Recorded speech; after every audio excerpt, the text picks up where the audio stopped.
Eduardo Alberto Caballero Amoroso, nací el 5 de noviembre de 1947. ¿Dónde nació? En este lugar, siempre viví acá. Soy de Colonia y bueno, viene a ser del barrio sur, pero la parte norte del barrio sur. Y bueno, y tengo el orgullo de haber tomado conciencia, tal vez cuando lo del nombramiento de UNESCO, que vino Federico Mayor Zaragoza y dijo que lo importante no eran tanto los muros de piedra que se nombraban, sino las vivencias y la gente que estaba en Colonia. Ese fue para mí algo que me marcó, de un simple dicho, y ahí tomé conciencia de que mis vecinos prácticamente ya no había muchos vecinos. Pero también tengo el orgullo que con un grupo de la comunidad de Colonia ayudamos en la famosa memoria del Barrio Sur, que nos reuníamos en la Plaza Mayor, bueno, con mis padres y mis dos hermanos. Tengo una hermana mayor que tiene 76, un hermano del medio tiene 73 y yo cumplí 70 en noviembre. Esto es como una especie de fuerte familiar. Es un orgullo también tener una familia que se ha multiplicado y que hay 8 nietos. Y bueno, y ya digo, Marisa vive allá arriba, ahora capaz que viene Florencia allá arriba y Federico vive a media cuadra. Entonces es un orgullo para mi familia y para mí que esté por acá. El sur ellos lo tienen, es un orgullo muy, muy lindo, como que es justamente Plaza Mayor, Punta San Pedro y todo ese barrio. Tal vez la división que hizo General Flores es una división sin darnos cuenta, pero en sí es un solo barrio. El barrio histórico, el barrio como quieran llamarlo, el barrio patrimonio ahora, pero no es que yo distinga, sino a veces nos hacen distinguir como diciendo, es un lindo orgullo decir pertenezco al barrio sur. Que los barrios de Colonia estaban muy marcados en esa época, muy, muy marcados. Es decir, el barrio sur, o el barrio cementerio, el barrio de las Quintas, o el de las Barrancas, y como chiquilines o muchachos que íbamos a moverse de un barrio a otro, era como una especie de aventura. Bueno, yo participé como de guerras de bandas que había, una de acá, otra de donde está 8 de octubre, fíjate la diferencia ya nomás. Desde aquí hasta la plazoleta ahora de San Martín, había como tres líderes, diríamos, mi hermano de acá, Luis Óscar del Cerro de ahí de frente a San Martín, Ignacio Mata de 8 de octubre y después el barrio sur, que con ellos no se jugaba mucho. Entonces, y salir de acá y por la costa ir hasta el barrio sur era medio una aventura. Hoy en día ya no podés hacer esas diferencias de barrio, es como una sola ciudad. Por eso pero son anécdotas de gurises y de muchachos. Es una magnífica vida, muy, muy natural. Yo en la mañana, mientras no iba a la escuela, el patio mío es el muelle, la playa, aquella playa que ahora está la rampa, la pasarela, esta playita, que algunos de los amigos se cayeron, era bolear la pata, como digo, había unos caños y bajábamos a la playa y teníamos escollera, teníamos unas balsas para navegar. Y bueno, y después a la tarde me llevaban lo de mi abuela. Mi vida se dividió así, entonces en la mañana aventura y en la tarde lo de la abuela. Y bueno, y después por naturaleza al lado del río me fui haciendo un poco navegante, un poco aventurero de andar siempre por la costa. El monte me atrapó también, entonces bueno, ha sido mi vida. Ya a mi edad te pones a reflexionar que no te van quedando mucho. Eduardo Badín, Jorge Casera, y bueno, no eran barrios tan numerosos, pero vivía muchísima más gente que ahora, ¿no? Ahora sí es una tristeza y una soledad a veces también. En manera de ver el descubrimiento como que es un barrio con unas características paisajísticas, históricas, muy lindas, de mucho valor patrimonial, arquitectónico. Antes lo de patrimonio ya había empezado a sufrir una especie de exilio de los vecinos hacia otros barrios. Es lindo, yo qué sé, voy a General y encuentro personas de este barrio, vas al Real y lo encontrás.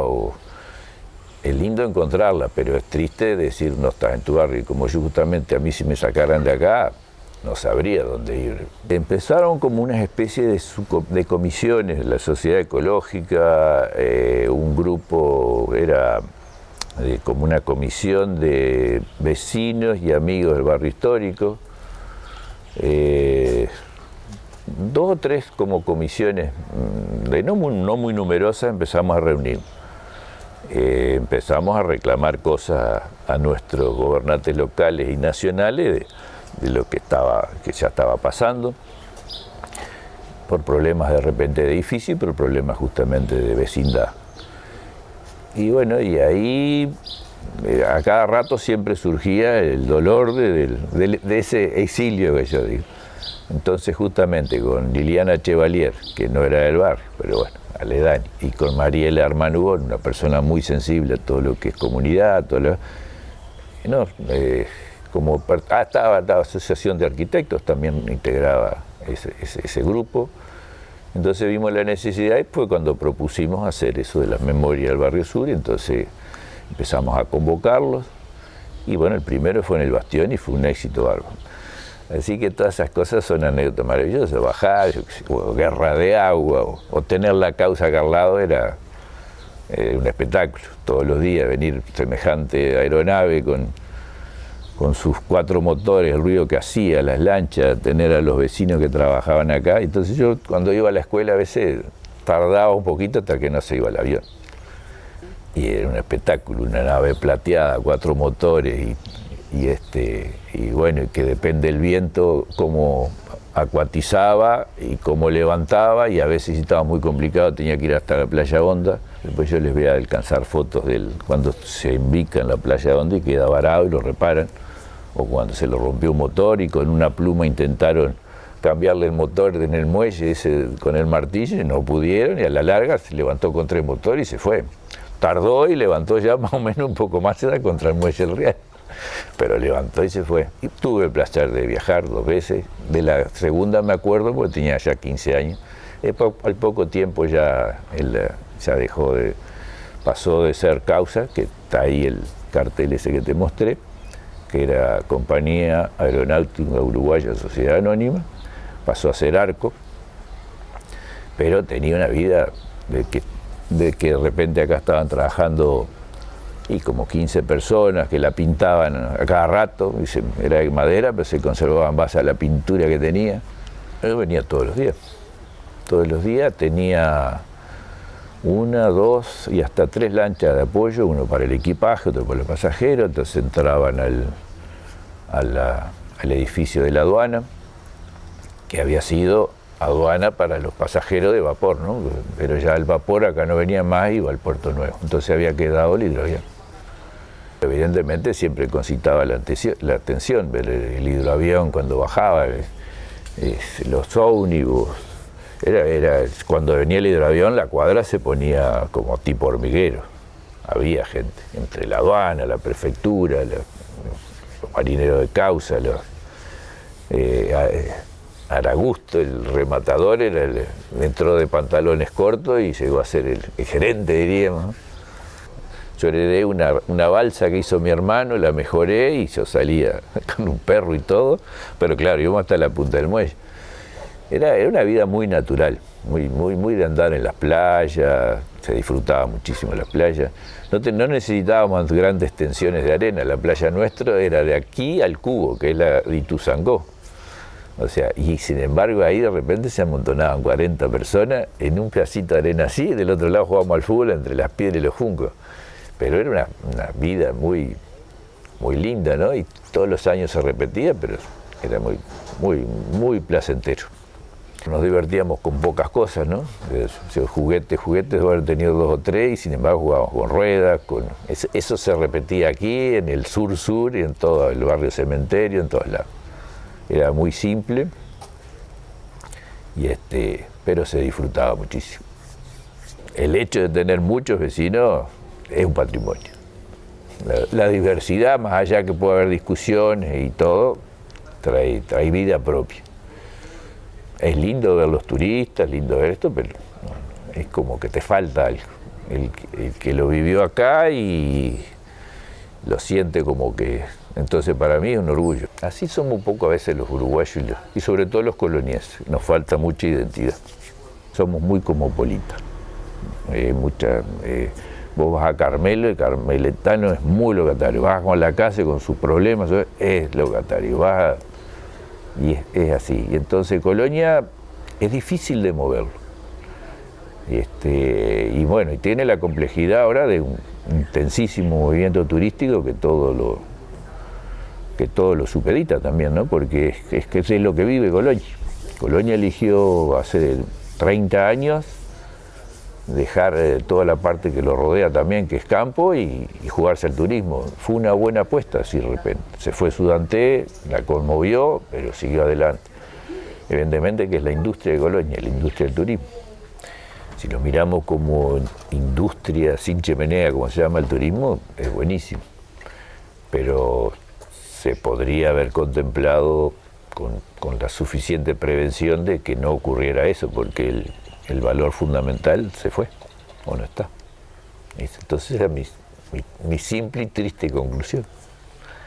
Por eso también te decía lo del sur y del norte, que evidentemente que es como una, y lo comprendo, es un barrio que fue justamente tan comunitario, tan unido, y todo, por eso digo, la famosa prostitución era una parte más de ese barrio, era lo más natural del mundo. Que aunque es muy difícil como vecino y como en lo que han dado, no hay que bajar los brazos, hay que seguir insistiendo de cerrar esa, para mí es una gran herida, y bueno, y buscarle de que esto tenga vida en base a esas vivencias, a esas memorias, porque si no, me parece que el propio sistema turístico se agota. Se agota en que es muy paisajístico, pero sin vida. Y si seguimos así, colonienses, vamos a ver muy poquito. Y va a ser un barrio sin memoria. Y bueno, yo donde nací, donde me crié, donde disfruté, donde ayudé a formar una familia, y bueno, y mientras consideremos que estamos vivos los tres hermanos, ha sido así. ¿Qué va a pasar con el futuro y con mis hijos y con mis nietos? No te lo puedo decir. Espero haberles transmitido ese arraigo, pero eso no tengo posibilidad de adivinar qué va a pasar. A mí en este momento no me voy de acá. Espero terminar acá. Tuvimos el orgullo de ser patrimonio de la humanidad, un patrimonio cultural. Y me parece que también justamente nos falta haber incrementado toda la parte cultural mucho más, ¿no? Que hay cultura, pero no se muestra. Para mí mi vida es esto, y yo me levanto y voy, miro el agua, o llego y camino en el muelle. Es un fenómeno mundial que dice que si declaran algo patrimonio de la humanidad, empieza a venir el turismo y por lógica se empieza a poner desde comercial y a la presión de que la vida de uno ya no es tan tranquila, con el problema de estacionamiento, por problema de que es como una especie de, llamémosle una invasión buena en algunos aspectos, y se pierde, pero sobre todo si no hay personas es medio triste. Y es traumático porque cuando vos tenés un barrio que es vivo y tenés personas que las has conocido toda la vida, para mí es un orgullo ver a la señora, a Graciela Guerra, que está acá, y hablar de los nietos, o a la madre Cleta, la Chola Badín, y bueno, y somos muy poquitos los que vamos. Y si se quiere en esta cuadra, tenemos 3 vecinos, 4 con Lucy, que están en una propiedad de Uquebú, y bueno, Wilson. Entonces esta es una manzana, aunque te cueste que con 4 familias está como, no superpoblada, pero tiene muchos vecinos. Creo que es un fenómeno mundial, que una vez que se produce el efecto de un patrimonio, de nombramiento de patrimonio cultural, o patrimonio natural, lo que sea, se produce esa sustitución. Pero bueno, creo que a la vez justamente vuelvo a lo de Federico Mayor Zaragoza, que dijo, están muy bien las piedras, los nombramientos de las murallas y todo, pero lo importante son las personas. A mí me marcó, luché por eso, a mi manera sigo luchando, pero me parece que es como un proceso que vamos perdiendo lo que más vale, que es esa identidad. Al principio se vio como algo, venían y decían, mirá, la casa se la van a vender en 30.000, en 40, en 50, en 80, en 120, en 250, entonces era como una novedad y de repente no te das cuenta. Y eso yo creo que poco fue lo que pasó, que no nos dimos cuenta los que habitábamos el valor que tenía es como tu casa, el barrio es tu casa. Y tal vez faltó justamente información. Estamos al lado de una gran ciudad como Buenos Aires que evidentemente desparrama con puente, sin puente, con inversión, desparrama esa especie de invasión, diríamos, o vecindad que tenemos que vienen y es como que es impresionante. O sea, las mismas inversiones ahora comerciales en el barrio histórico son todas argentinas. Entonces, creo que es poco la naturaleza de Colonia, que es cosmopolita desde que nació. Portugal lo puso para hacer negocio con Buenos Aires, que estaba enfrente, pero acá había holandeses, ingleses. Bueno, siempre para mí Colonia es como que no tiene mucha identidad, por eso la defensa tarda. Cuando se toma conciencia de lo que tenemos que defender, a veces muy tarde y a veces llegamos a tiempo. Ha pasado en aspectos naturales con la costa, ha pasado con esto. Cuando se toma conciencia ya las consecuencias las teníamos. Entonces es mucho más difícil de tratar de neutralizar o revertir ese fenómeno, ese efecto.